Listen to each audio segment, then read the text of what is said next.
Hey guys, Sarah with My Gene Pro here with my husband, Dr. Fox. So we were actually watching a Dr. Oz show. Yeah, we were watching. So a couple days ago, Dr. Oz did a live show on coconut oil because I guess there's been a lot of controversy or questions over coconut oil, and so he brought on two of the top leading experts, one on each side. So one that supports a lot of coconut oil, and then one that doesn't. And they just had a little bit of a discussion on the health benefits of coconut oil. And so one of the things that they found was one doctor was saying that they did studies 10, 20 years ago, and they found that when rats and animals consumed coconut oil, it actually went past the blood-brain barrier and caused inflammation into the brain. And he actually believes that coconut oil causes Alzheimer's in people's brains, and it also leads to heart disease.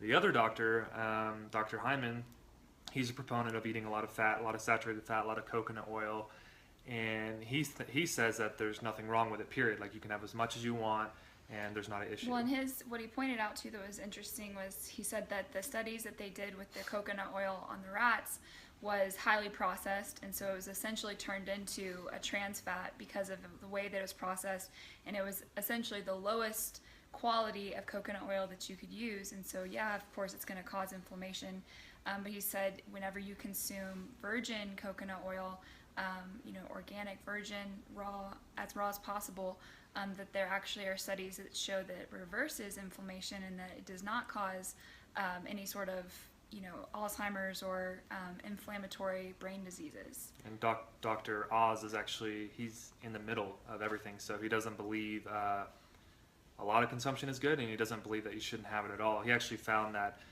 moderate consumption is normal, and he was showing a lady, she would eat 6 tablespoons of coconut oil on a daily basis, and he said to get that equivalent of 6 tablespoons of saturated fat, you'd have to eat 14 to 15 cheeseburgers or Big Macs or whatever it was. Yeah. And people don't understand, like, that's a lot of saturated fat, and so he believes in just doing maybe 1 tablespoon, if not more than 2. And so what we've actually found is there's some people, so like myself, I can have as much saturated fat as I want, and it really won't impact me in any way, and actually I'll get a lot of health benefits from it. But like with her, based on our genetics. Based on her genetics, like if she eats a lot of saturated fat, she like 15 to 20 times increases her risk for Alzheimer's and heart disease, which are the two things that they talked about. So it makes sense that, like, you can't just say everyone, you can just have as much fat and saturated fat as you want because everyone's doing it. That's not being highly specific. It means that, there's certain people out there that can do it with no health benefit or with no health issues, but there is a lot of people out in the population that if they follow those recommendations, down the road they will be impacted because they're doing it based off of someone else's research or someone else's benefits that they got for themselves, but they didn't actually test. Yeah. And how we figure that out is, like, we look into the genetics and we know, like, I can have a lot of it, she can't. Before, she didn't know that, and she would eat I was eating a lot. coconut oil in the hair, into the teeth, into the legs, everything. I still use coconut oil for certain beauty things, but because I'm not consuming it all the time, but I was putting it in my coffee every morning. I was putting a lot of it in my coffee. I would put it. Yeah, I was having a lot. I would take spoonfuls of it. I just put it in everything, and then I was using coconut cream as my creamer for my coffee, coconut milk for smoothies. I was consuming a lot, and then on top of that, because I came from the paleo background, I also ate a lot of bacon, and more saturated fat, butter. A lot of butter. I cooked with because I had found all this research that was saying it was good for you, and especially looking into the ketogenic diet, I didn't think that there was anything wrong with saturated fat for me, and I had seen a lot of people have really amazing health results consuming a diet high in saturated fat. And I always thought that as long as the source was good, like organic and virgin, then you're fine. I think it also depends on this. Like, I think the misconception is like people think high in saturated fat. It's actually just high in fats in general. And that's where the mistake has been, is like when people have a high-fat diet, they think that the only source of fat they need to take in is saturated fat. And that was one of the things that the doctor pointed out was they actually found that people that decreased their saturated fat but increased their monounsaturated fat, they actually had better health benefits than the people who had a lot of saturated fat. So it just shows, and that's one of the things that we work with with our clients, is that olive oil is the nectar of the gods. Yeah. And it's pure monounsaturated fat. It's almost like 85 to 90% monounsaturated fat. That's going to be better for you in the long run than just having loads and loads of saturated fat. Now, it's not saying don't have it at all. You'll still get health benefits from coconut oil, but we're the type of people, America in general, we tend to overdo it and take it into like an extreme amount when it was actually just meant to have a tablespoon a day. But then some doctor out there was like, I'm doing 10 a day and this is what happened to me. And then everyone started adopting that. And it's just not healthy to do what other people are doing unless you test. Yeah, and the thing about olive oil too is that, well, because I was having so much saturated fat in my diet and I was cooking with coconut oil, I was cooking with butter, I had essentially removed olive oil, and I had basically learned that, well, if you cook with olive oil, that it actually transforms it and turns it into a saturated fat. And so I started getting rancid. Yeah, and so I was afraid to cook with olive oil, and I sort of just put it on the back burner, and I was using so much coconut oil and so much butter and things like that that I just really didn't think I needed it. I thought I had enough fat in my diet already, and I was eating avocados and stuff like that, so I just thought I was good. But since we started limiting the saturated fat and increasing the olive oil, and I still don't cook with olive oil. I use it to dress our food, so when I'm done cooking, I usually just pour some on top of whatever it is, whether it's a salad or a sandwich or a chicken or whatever it is. I just drizzle it in olive oil, and just doing that, I've noticed a significant increase in how I feel. I have more energy. Just in general, I feel better. But we were talking about the health benefits of olive oil and the fact that he said that it's the nectar of the gods. It's something that people have sort of ignored in recent because we're so obsessed with coconut oil. Well, also someone said like, oh, if you cook with olive oil, it's going to go rancid, and so people stopped essentially using it because if they're not cooking with it, they don't know what to they're do not with going to it, remember to just pour it on food, and so they essentially just stopped using it, and they used coconut oil for everything. So they were cooking with it, they were putting it in their coffees.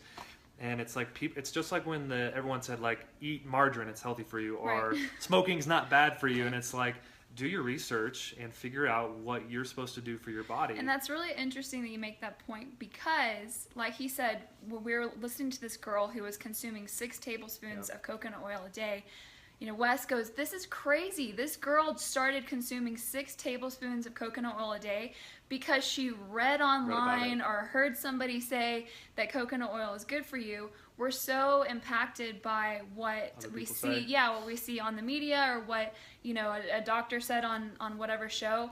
And the important thing that, like, the whole lesson here is that you don't know what your body needs until you test. And we always like to say, test, don't guess. If I were eating the way that he was eating for the rest of our lives, I would almost guaranteed have Alzheimer's and heart disease based on my genetics. Had I kept following paleo and had I kept following ketogenic, I was almost guaranteeing myself Alzheimer's. And the funny thing is that I told him and my family, that was one of the things that popped up was that my great-grandmother and my grandfather had dementia and had these brain disorders. And so that was a concern of mine. And then when it popped up in my genetics, I was like, oh, well, that makes sense. And I was basically walking in that path. So test, don't guess. That's the only way you're going to know if your body will respond well to certain foods. I don't want to digress, but he's not supposed to eat avocados, whereas I can.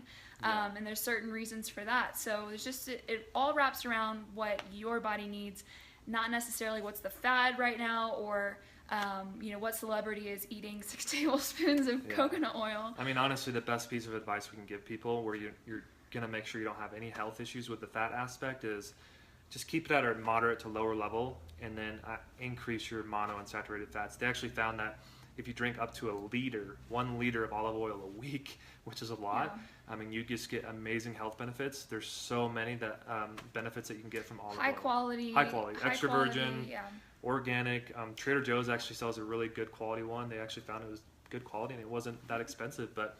And anything you ever do, make sure, like, you got to think, like, is this for me or is it just work for someone else? Like, honestly, sit back and think those questions, because at the end of the day, like, you don't want to be 30 years older and realize, like, man, all that stuff I did when I was younger, now I have to live with it. Because, like, my mom, she's having to live with all the mistakes of her life right now, and she she just wishes she could go back and do things differently. So and I mean, you had that experience Yeah. when you were consuming, because he was on a ketogenic diet. I felt miserable. I was tired all the His time. adrenals I gained, tanked, adrenals were gone. I gained a lot of body a fat. lot of weight. And all the CrossFitters and And all he's the like, people. "What the heck?" Yeah, they're like, oh, just keep eating bacon. And I'm like, you are dumb. Like, keep eating bacon?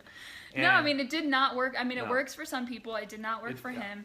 And then when we actually looked at his genetics, we realized that, oh, yeah, you can't have, you're not supposed to have any of this stuff. And he actually does better on a diet that has carbohydrates in it. He loses fat. He's like one of those lucky people that you want to punch in the face because he loses fat eating carbs, Yeah. whereas I don't. And so I'm not supposed to have, you know, a diet high in carbs. I actually can have, you know, things that he can't have. Yeah. So Genetics is a huge industry right now. We all have genetics. That's how we're alive. DNA. I mean, it's a $600 billion industry in the next 2 years. and it's the one thing that doesn't change. You can't change them. Your You can DNA. change them. Well, you but can you change the expression. which ones are activated and which ones are not activated. But if you don't know, like, you're just living life aimlessly. Like, figure out what your genetics say about yourself, and then figure out how you can optimize that for people and for yourself. And that's essentially what we do. Is we want to optimize your life. But one of the things you can do without testing, add in olive oil, add in a lot of it, and you'll get amazing health benefits. And just, you know, if you do consume coconut oil on a regular basis, or, you know, bacon or pork, those are things that should be consumed in moderation. Low so amounts. yeah, just be mindful that if you're having bacon every single day, I would say probably cut that back to maybe once a week or once a month. We see it in a lot of forums that people are eating bacon all the time, and I don't know if people know this, but pork very inflammatory. is one of the most acidic meats on the planet and causes inflammation, and we're trying to reduce inflammation. Inflammation causes disease. So Yeah. So take out the pork, and you're going to be like light years ahead of everyone else. Yep. So that's all we got for you guys today. Thanks for joining us. And if you have any questions, make sure you comment below. Feel free to reach out to us. Also, schedule a free consult with us. We love to chat with you more about what we do. And we hope you stay blessed. Yep. Share our page with other people who want to learn. All right. Bye, guys.